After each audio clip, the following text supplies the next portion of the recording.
जय श्री राधे दोस्तों, केपी की वाणी चैनल में आपका स्वागत है। रोजाना राशिफल से संबंधित सभी प्रकार की जानकारी पाने के लिए हमारे चैनल केपी की वाणी को जरूर सब्सक्राइब करें। अगर आपके जीवन में सेहत, रोजगार, कारोबार, परिवार, दाम्पत्य जीवन, प्रेम संबंध को लेकर कोई भी परेशानी है तो हमें मैसेज के जरिए जरूर बताएं, आपकी जरूर मदद की जाएगी। दोस्तों, आपको बताना चाहूंगा कि अब आप हमसे शादी की कुंडली भी बनवा सकते हैं। इसमें आपकी शादी कब होगी, कहाँ होगी, कैसे होगी, किस दिशा में होगी, कितनी दूरी पर होगी, आपका होने वाला जीवन साथी का रंग रूप कैसा होगा, उनका कैरियर कैसा होगा, ससुराल कैसे होंगे और ससुराल के लोग कैसे होंगे, पति का मकान कैसा होगा, इन तमाम तरह के सवालों का जवाब आपको कुंडली बनाकर दी जाएगी। इसके लिए आप 8521835670 पर संपर्क कर सकते हैं।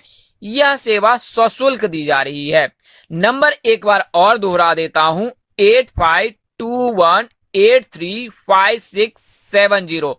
नंबर डिस्क्रिप्शन बॉक्स और कमेंट बॉक्स में भी दिया गया है, आप वहां से भी नंबर नोट कर सकते हैं। ज्योतिष में हाथ देखकर और कुंडली देखकर शादी की गणना की जाती है। हाथ की रेखा से भी शादी के बारे में जानकारी मिल जाती है कि शादी कब होगी। हाथ में जीवन रेखा, मस्तिष्क यानी कि विद्या रेखा और हृदय रेखा एक साथ रहती हैं, जो हथेली पर थोड़ी दूरी पर रहती हैं, जबकि शादी की रेखा छोटी उंगली और बुध पर्वत के नीचे और हृदय रेखा के बीच होती है। इसे आसान शब्दों में अगर आपको समझाऊं तो छोटी उंगली और हृदय रेखा के बीच हथेली के समीप एक रेखा उभरी होती है, उसे विवाह रेखा कहा जाता है। यह विवाह रेखा कई बार एक या दो लाइन में होती है। जो रेखा सबसे उभरी हो और जिसमें कोई भी दरार ना हो, वह रेखा विवाह के योग बनाता है। आइए जानते हैं, हस्त रेखा अनुसार जिन लड़के और लड़कियों के हाथ में विवाह रेखा हृदय रेखा से बहुत नजदीक हो, उसकी शादी 2021 में जरूर होगी। यानी कि इसे आप ऐसे समझ सकते हैं कि हृदय रेखा और विवाह रेखा बेहद नजदीक हो तो शादी बहुत जल्द हो जाती है। वहीं अगर विवाह रेखा छोटी उंगली के समीप हो तो विवाह देर से होती है। ऐसे में अगर देरी से शादी हो तो उसके लिए आप दोष निवारण कर सकते हैं। यह दोष निवारण कुंडली देखकर पता की जा सकती है। आप उसके लिए केपी की वाणी से अपनी कुंडली बनवा सकते हैं। तो यह जानकारी आपको हथेली से देखकर बताई गई है, यानी कि हस्तरेखा से। तो आप स्वयं भी अपनी हथेली पर विवाह रेखा देखकर यह ज्ञात कर सकते हैं कि आपकी शादी कब होगी। अगर विवाह रेखा हृदय रेखा के समीप हो तो 20 से 25 वर्ष की उम्र में शादी हो जाती है। अगर विवाह रेखा छोटी उंगली के समीप हो तो शादी 25 वर्ष के बाद और 30 वर्ष से पहले होती है। कई जातकों की शादी 30 वर्ष के बाद होती है। ऐसा इसलिए क्योंकि जातक की कुंडली में कोई ना कोई अशुभ ग्रह होता है। तो आइए जानते हैं कि अशुभ ग्रह क्या होता है। तो शादी की गणना कुंडली के 7वें भाव से की जाती है, 5वें भाव से की जाती है और 11 भाव से की जाती है। हालांकि सभी ज्योतिष सबसे ज्यादा 7वें भाव पर ध्यान देता है, क्योंकि यह आपके जीवन साथी के बारे में संपूर्ण जानकारी दे देती है। तो आइए जानते हैं, कुंडली के 7वें भाव में अगर शुभ ग्रह हो तो शीघ्र शादी होती है।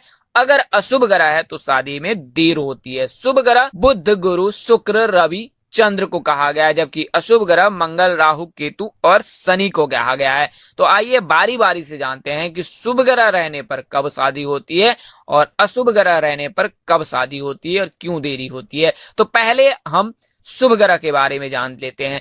तो अगर कुंडली के 7वें भाव में बुध ग्रह हो तो शादी शीघ्र हो जाती है, यानी कि 20 वर्ष के बाद शादी के योग बनने लगते हैं। अगर 7वें घर में गुरु, शुक्र या चंद्र हो तो शादी के योग 24वें वर्ष की उम्र में बनते हैं। हालांकि चंद्र और शुक्र के रहने पर 25 और 26 वर्ष में शादी के योग बनते हैं। गुरु लड़कियों की शादी के कारक माने जाते हैं। अगर किसी लड़की की कुंडली में गुरु सातवें घर में अवस्थित है तो शादी शीघ्र हो जाएगी। वहीं लड़के के सप्तम भाव में अगर राहु स्थित है तो शादी शीघ्र होती है। इसके अलावा पंचम भाव और एकादश भाव में अगर गुरु की दृष्टि या अथवा गुरु अवस्थित हो तो शीघ्र शादी यानी कि इसी वर्ष शादी के योग बन जाते हैं। अगर सातवें घर में केवल गुरु हो तो शादी 24 वर्ष की उम्र के बाद या 24वें वर्ष में हो जाती है। अगर सातवें घर में सूर्य हो और उस पर कोई भी अशुभ ग्रह की दृष्टि ना हो तो शादी 27 वर्ष की उम्र में होती है। अगर कुंडली के सातवें घर में राहु और शनि हो तो शादी 27 साल के बाद होती है। अगर सातवें घर में चंद्र हो और मंगल हो, सूर्य की नजर हो तो शादी 26 साल की उम्र में होने के योग होते हैं। अगर सातवें घर में मंगल हो और शनि की नजर हो तो शादी 30 साल में होती है। कई कई जातकों की शादी में देरी होती है तो इस वजह से होती है क्योंकि उनकी कुंडली के सप्तम भाव में कोई ना कोई अशुभ ग्रह विराजमान होता है। अगर सातवें घर में राहु हो तो शादी 27 वर्ष की उम्र में होती है, उसके बाद होती है विवाह, किंतु विघ्नों के बाद होती है।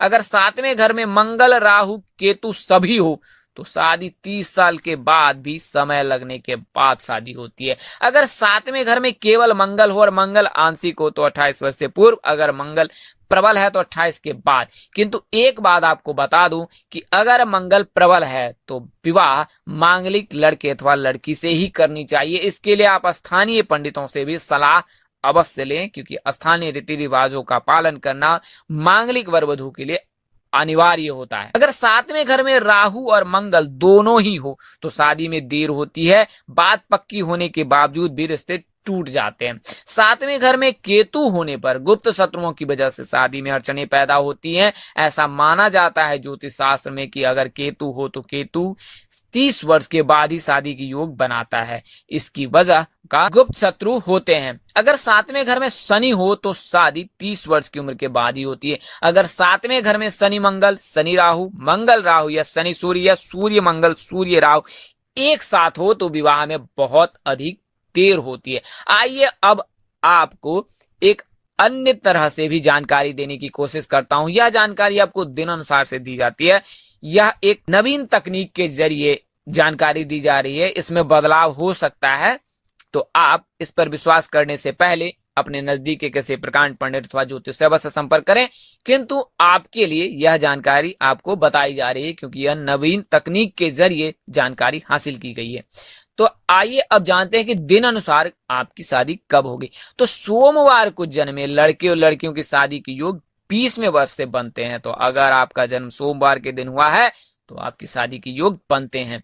मंगलवार को जन्मे लड़के और लड़कियों की शादी के योग 21वें वर्ष से बनते हैं। तो अगर आपकी आयु 21 वर्ष हो चुकी है तो शादी के योग इस वर्ष भी हैं। बुधवार को जन्मे लड़के और लड़कियों की शादी के योग भी 21वें वर्ष से बनते हैं। गुरुवार को जन्मे लड़के और लड़कियों की शादी के योग 22वें वर्ष से बनते हैं। शुक्रवार को जन्मे लड़के और लड़कियों की शादी के योग 24वें वर्ष से बनते हैं। तो अगर आपकी आयु 24 वर्ष हो चुकी है और आप शादी योग्य हैं, शादी करना चाहते हैं तो इस वर्ष शादी के योग बन रहे हैं। शनिवार को जन्मे लड़के और लड़की की शादी के योग महज 17वें वर्ष से बनने लगते हैं। ऐसा माना गया है ज्योतिष शास्त्र में कि शनिवार के दिन जन्मे लड़के लड़कियों पर शनिदेव और शिव जी की विशेष कृपा रहती है।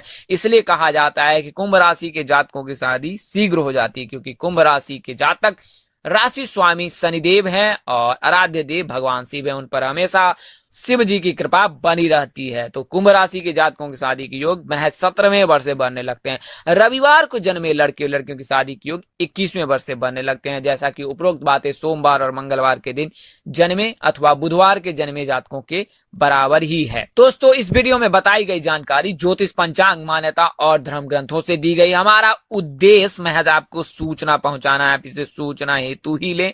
अगर इसके अतिरिक्त आप इनको मानते हैं, अपनाते हैं अथवा उपयोग करते हैं तो इससे पहले आप अपने नजदीक के किसी प्रकांड पंडित अथवा ज्योतिष से अवश्य संपर्क कर लें। इसके लिए आप केपी की वाणी से भी संपर्क कर सकते हैं। हम आपको कुंडली देखकर आपकी निजी जानकारी देने की कोशिश करेंगे। दोस्तों, ज्योतिष गणना के आधार पर आपको यह जानकारी दी गई थी। इसमें बदलाव संभव है। यह बदलाव तब संभव है जब आप अपनी निजी जानकारी प्राप्त करते हैं। इस तरह के अन्य वीडियो देखने के लिए हमारे चैनल के डैशबोर्ड अथवा प्लेलिस्ट पर जाएं और सारी से संबंधित सभी तरह की जानकारी आप पा सकते हैं। तो दोस्तों, आपको यह जानकारी कैसी लगी, लाइक कमेंट और शेयर कर हमें जरूर बताएं। अगर आप मेरे चैनल पर नए हैं तो चैनल को सब्सक्राइब कर लें, साथ ही बेल आइकन को प्रेस करना ना भूलें। माता रानी की कृपा से आपके चेहरे पर हमेशा मुस्कान बनी रहे, आप सपरिवार स्वस्थ एवं सुखी रहें। आप सभी के प्यार और स्नेह के लिए आप सबको हृदय से धन्यवाद करता हूं। आप लोग इसी तरह हमारे साथ जुड़े रहें। इन्हीं शुभकामनाओं के साथ आपसे विदा लेता हूं कि नए व्यूअर्स और पुराने व्यूअर्स, आप सबको हृदय से धन्यवाद करता हूं। इन्हीं शुभकामनाओं के साथ आपसे विदा लेता हूं कि आप जहां रहें मस्त रहें, स्वस्थ रहें, व्यस्त रहें। माता रानी कृपा आप पर बनी रहे। माता रानी आपको ढेर सारी खुशियां दे और शीघ्र ही आपकी शादी कराए।